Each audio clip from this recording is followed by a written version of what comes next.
Michael اوکونل new York میں تھے جب 11 ستمبر کا حملہ ہوا۔ وہ حملوں کے متاثرین کی مدد کے لیے آگ بجھانے کے لیے ورلڈ ٹریڈ سینٹر پہنچے تھے جب دوسرا جہاز آ کر ٹاور سے ٹکرایا۔ وہ اس حملے میں زخمی ہو گئے، لیکن ان حملوں میں ان کا ایک قریبی ساتھی نہ بچ سکا۔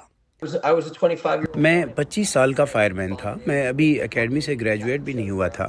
ہم فیلڈ ٹریننگ میں تھے۔ کمپنی کے ساتھ میرے کیپٹن نے اس دن میری جان بچائی۔ 9/11 کے حملوں نے دہشت گردی کے خلاف جنگ کو جنم دیا، جس کے نتیجے میں امریکی فوجیں افغانستان اور عراق میں داخل ہوئیں۔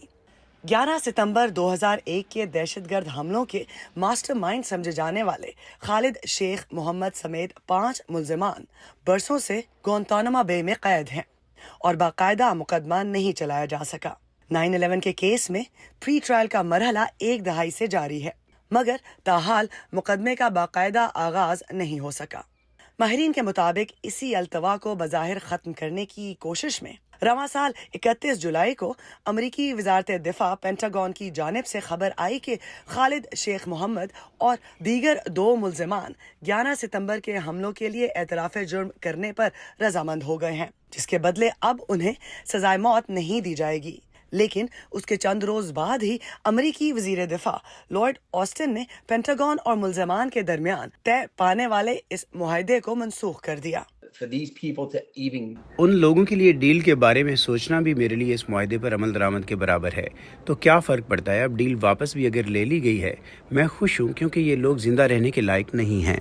وزیر دفاع لارڈ آسٹن نے ٹرائل شروع کرنے کے عمل پر زور دیتے ہوئے کہا کہ وہ طویل عرصے سے اس بات پر یقین رکھتے ہیں کہ متاثرین کے اہل خانہ، ان کی فوج کے اراکین اور امریکی عوام کا حق ہے کہ وہ 9/11 کے ملزمان کے فوجی عدالتوں میں مقدمات چلتے دیکھیں۔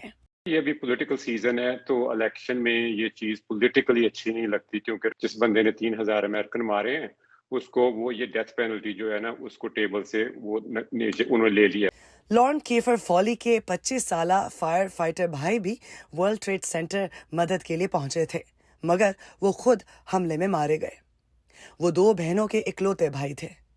حملے کے 3 دن بعد تک خاندان کو معلوم نہیں تھا کہ وہ زندہ ہیں یا نہیں۔ I remember that day like it was yesterday.